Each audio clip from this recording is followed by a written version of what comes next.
सूरत के नए सिविल अस्पताल में बच्चों का वार्ड फुल, एक बेड पर 2 बच्चों को भर्ती करना पड़ रहा है। डेंगू के मरीजों का चौथे, पांचवें और छठे दिन विशेष ध्यान रखें। डॉक्टर प्रतीक सावज।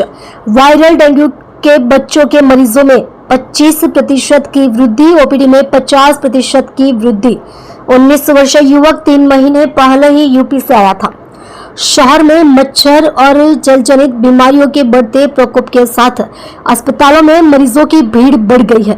खासकर सिविल अस्पताल में बच्चों का वार्ड मरीजों से खचाखच भरा हुआ है और ऐसी स्थिति पैदा हो गई है कि एक बेड पर 2 बच्चों को भर्ती करना पड़ रहा है।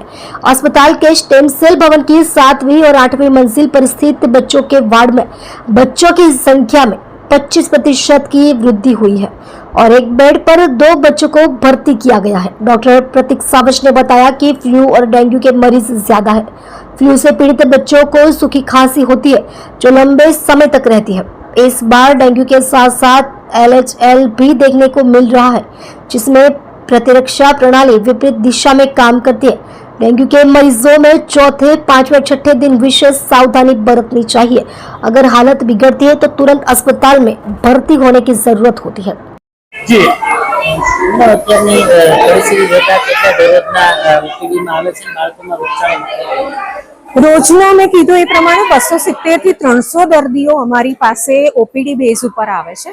તે પૈકી રોજના 60 થી 70 જેવા દર્દીઓને અમારે દાખલ કરવા પડે છે અને વોર્ડમાં રાખી એમને ડોક્ટરના નિરીક્ષણ હેઠળ રાખી લક્ષણો અનુસાર વર્ગીકૃત કરી અને એને જે તે ટીમની હેઠળમાં સારવાર માટે સોંપવામાં આવે છે।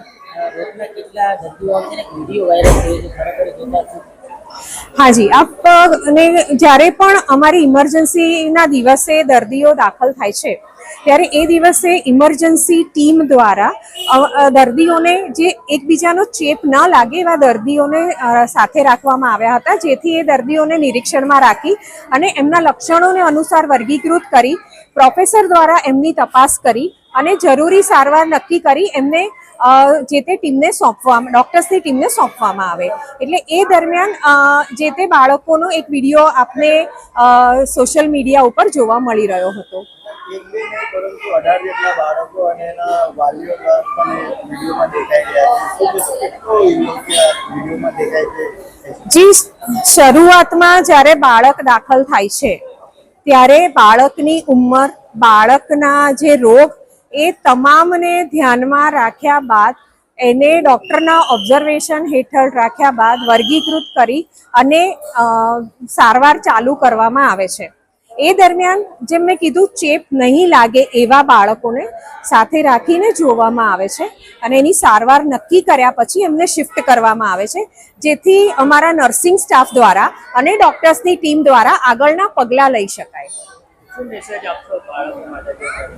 जी, સૌ જાણે છે પહેલું સુખ તે જાતે ન રહ્યા। મચ્છરજન્ય રોગો છે, આપની આસપાસ મચ્છરની ઉત્પત્તિ ન થાય તેના માટેના પગલાં લો। સરકારશ્રી દ્વારા અને મ્યુનિસિપાલિટી દ્વારા એના માટેના જરૂરી સૂચનો આપવામાં આવે છે, એનું અક્ષરઃ પાલન કરો। વાયરલ બીમારી હવાથી ફેલાય છે, ભીડભાડવાળા જ્યારે ક્ષેત્રમાં ફેલાય છે।